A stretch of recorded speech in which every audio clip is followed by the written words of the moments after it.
राष्ट्रपिता महात्मा गांधी ने कहा था, मैं रेडियो में शक्ति देखता हूँ। बरसों पहले कही गई ये बात उस समय सार्थक होती नजर आई जब पूरे भारत के असंख्य श्रोताओं की पहली पसंद आकाशवाणी ने सबके हित और सबके सुख को ध्यान में रखते हुए विविध रंगी प्रस्तुतियों के जरिए विस्तार पाया।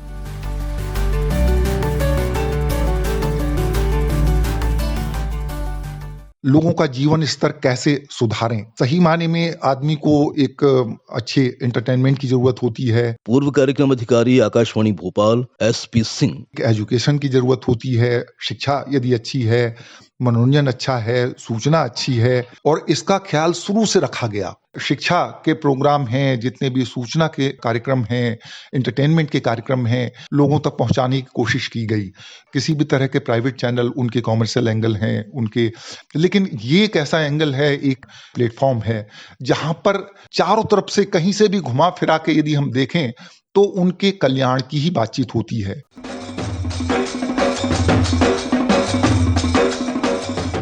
देश का सबसे बड़ा लोक प्रसारक आकाशवाणी 8 जून 2026 को अपने प्रसारण के 90 वर्ष पूरे कर रहा है। 8 जून 1936 को इंडियन स्टेट ब्रॉडकास्टिंग सर्विस का आधिकारिक रूप से नाम बदलकर ऑल इंडिया रेडियो किया गया और पूरे देश में इस नई पहचान के साथ रेडियो की आवाज गुंजायमान हो उठी।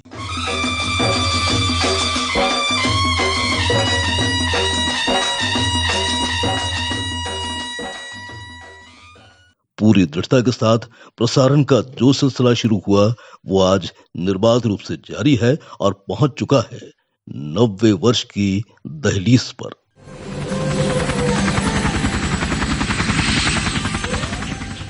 आकाशवाणी में जो भी कार्यक्रम होते हैं, पूर्व कार्यक्रम अधिकारी आकाशवाणी भोपाल अनिल श्रीवास्तव, वो जनमानस के बीच लोकप्रियता इसलिए अर्जित करते हैं क्योंकि वो उनकी समस्याओं, उनकी दैनिक जो आवश्यकताएं हैं उनसे जुड़े होते हैं।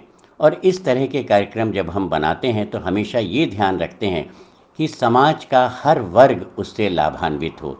वो किसी एक विशेष वर्ग के लिए, चाहे वो आर्थिक रूप से वर्ग हो, चाहे वो सामाजिक वर्ग हो, किसी एक के लिए ना हो, बल्कि वो हर व्यक्ति के लिए वो कार्यक्रम ऐसा हो जिसे सुनकर वो ये सोचे कि ये कार्यक्रम उसके लिए बनाया गया है।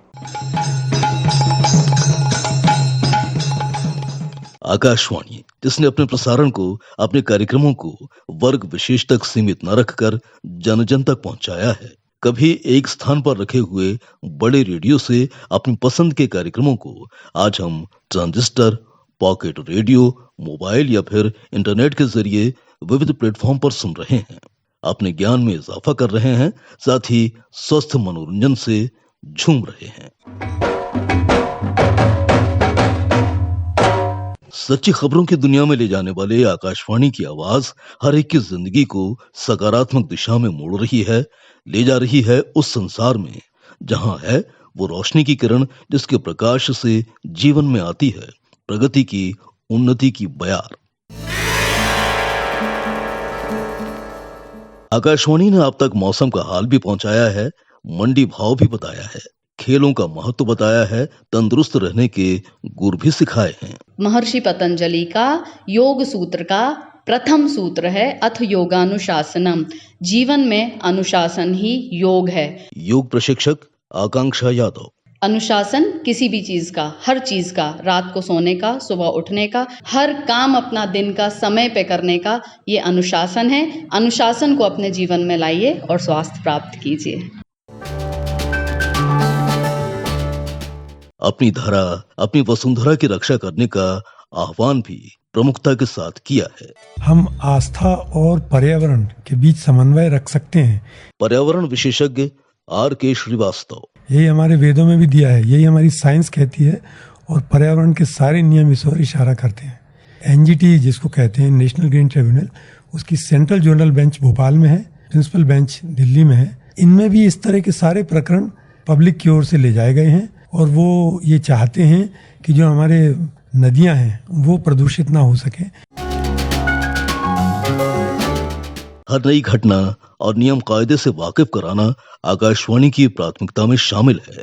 वर्तमान में इन 150 वर्षों में अपराध की प्रकृति, क्राइम की मॉडस ऑपरेंडी सभी में बड़ा बदलाव आया है और हर एक चीज़ में आजकल साइबर मोबाइल का उपयोग शामिल हो गया है। एआई जो है अगली चुनौती है, तो बहुत सारे वर्तमान की आवश्यकताओं को देखते हुए जरूरी था और इसीलिए ये 3 नए कानून लाए गए हैं। भारतीय पुलिस सेवा के अधिकारी मलय जैन।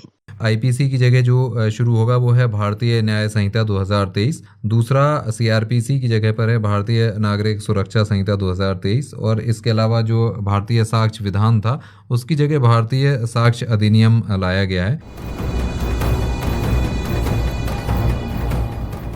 आकाशवाणी ने हमेशा से जागरूकता, सटीक सूचनाओं, तथ्यपरक प्रामाणिक समाचारों को ही अपना ध्येय माना है और इसी परंपरा को कायम रखते हुए प्रत्येक कार्यक्रम का निर्माण करना इसका मुख्य लक्ष्य रहा है। आकाशवाणी भोपाल के पूर्व कार्यक्रम अधिकारी एसपी सिंह कहते हैं कि दुनिया के एक बड़े लोक प्रसारक के रूप में आकाशवाणी का कोई सानी नहीं है। ऐसे बहुत सारे कार्यक्रम हैं हमारे, ऐसी बहुत सारी गवर्नमेंट की सूचनाएं हैं, गवर्नमेंट की पॉलिसीज हैं, इतने सारे नियम कानून डेली बनते रहते हैं। लोगों तक कैसे पहुंचे? ऐसे युग में जहां आर्थिक तंत्र इतना हावी हो, जहां हर चीज अर्थ पे डिपेंड करती हो, वहां पर इतना सुलभ साधन, इतना सुलभ ब्रॉडकास्ट प्लेटफॉर्म कहाँ होगा? हम चाहे फीचर बनाएं, चाहे हम ड्रामा करें, चाहे हम संवाद करें, चाहे हम परिचर्चा करें, सब में एंगल वही रहता है कि किस तरह से लोगों का जीवन स्तर सुधरे, कैसे लोक प्रसारक को हम सिद्ध कर पाएं, कैसे उसकी सार्थकता बनी रहे।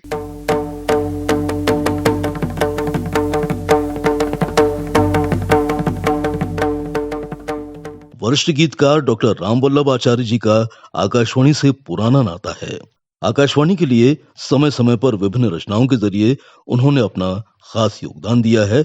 वहीं उनका लिखा गीत बहुजन हिताय बहुजन सुखाय बहुजन कल्याणी आकाशवाणी का थीम सॉन्ग बन चुका है और श्रोताओं के बीच बना चुका है अपना विशेष स्थान।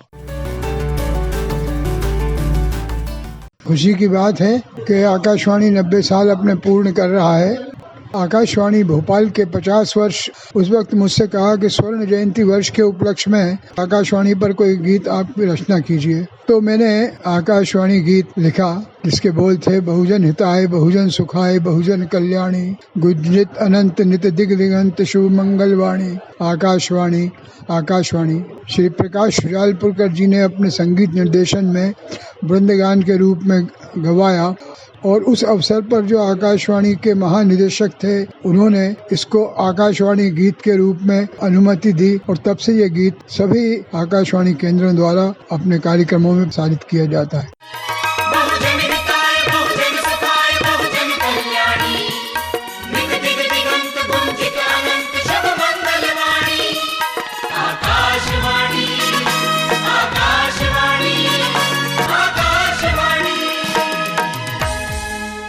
आकाशवाणी यानी जन जन की वाणी, वो वाणी जिसमें माधुर्य है, अपनत्व है, सबके प्रति सम्मान है, वसुधैव कुटुंबकम की भावना के साथ अपने दायित्वों का निर्वहन करने के लिए हमेशा तत्पर है आकाशवाणी।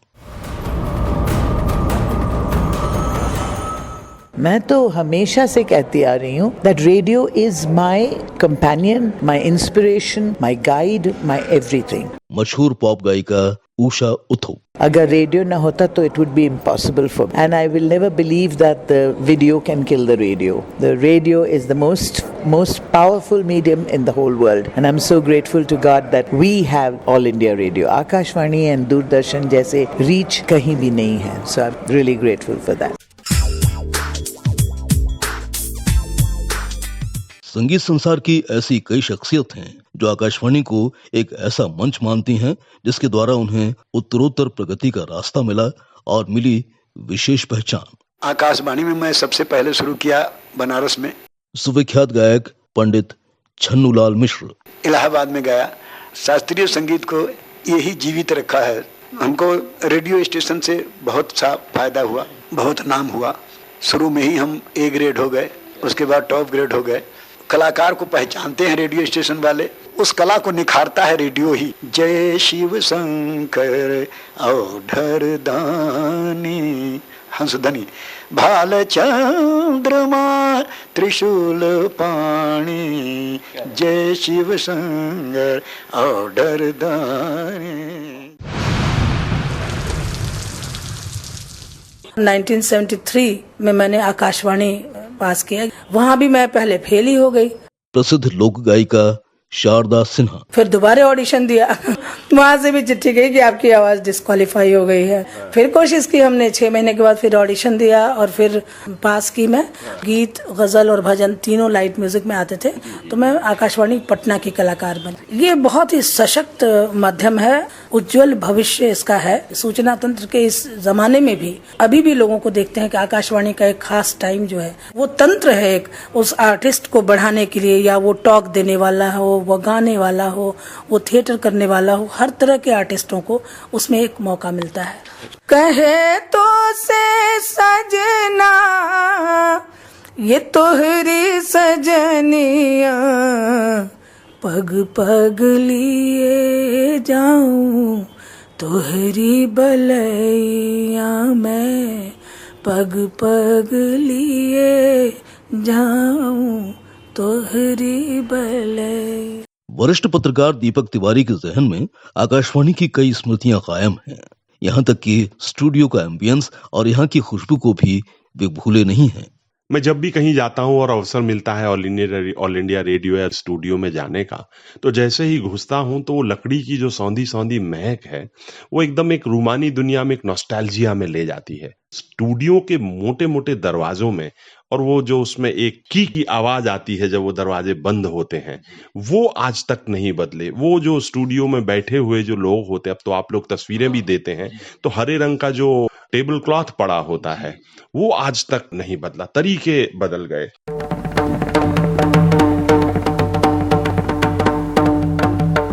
आकाशवाणी सुनने वाले साथियों को जितनी प्रतीक्षा अपने प्रिय कार्यक्रमों की होती है, उतनी ही प्रोग्राम पेश करने वाले अनाउंसर्स की भी। आकाशवाणी भोपाल से सेवानिवृत्त हुई उद्घोषिका पुष्पा तिवारी। तो हम लोगों से मिलने के लिए, हम लोगों की आवाज सुनने के लिए लोग आते थे वहाँ, और मिलकर बड़े खुश होते थे।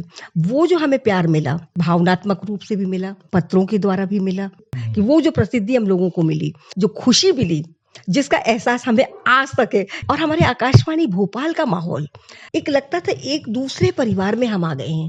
चाहे वो इंजीनियरिंग सेक्शन हो, प्रोडक्शन सेक्शन हो, जिसमें कार्यक्रम होते थे, उस प्रेम की कल्पना करना आज के लोगों को बहुत मुश्किल होगा। और मैं तो लकी थी, मैं तो भाग्यवान थी कि जो मुझे आकाशवाणी भोपाल में लगातार इतने वर्षों तक कार्य करने को मिला। परिवार की तरह रहे, परिवार की तरह जिए और परिवार की ही तरह विदा हुए, और आज भी हमारे संबंध। यदि हम किसी जिम्मेदारी को निभाने के लिए बैठे हैं, तो निश्चित रूप से हम ये कह सकते हैं कि जिम्मेदारियां कभी खत्म नहीं होती, बल्कि हमें नई नई समस्याओं का समाधान करने की जिम्मेदारियां बढ़ती जाती हैं। आने वाले समय में भी आकाशवाणी को इसी तरह से तैयार रहना है, ताकि वो लोगों की समस्याओं का समाधान अपने विभिन्न कार्यक्रमों के माध्यम से, विभिन्न विधाओं से, विभिन्न फॉर्मेट में कर सके।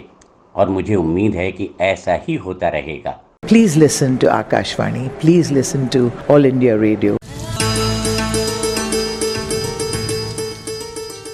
आकाशवाणी के 90 साल रहे हैं बेमिसाल। ये सिलसिला यूं ही चलता रहे, उसके लिए चाहिए आपका साथ, आपका विश्वास, और हम आशा करते हैं कि वो हमें जरूर मिलता रहेगा। बस नाता जोड़े रखिएगा।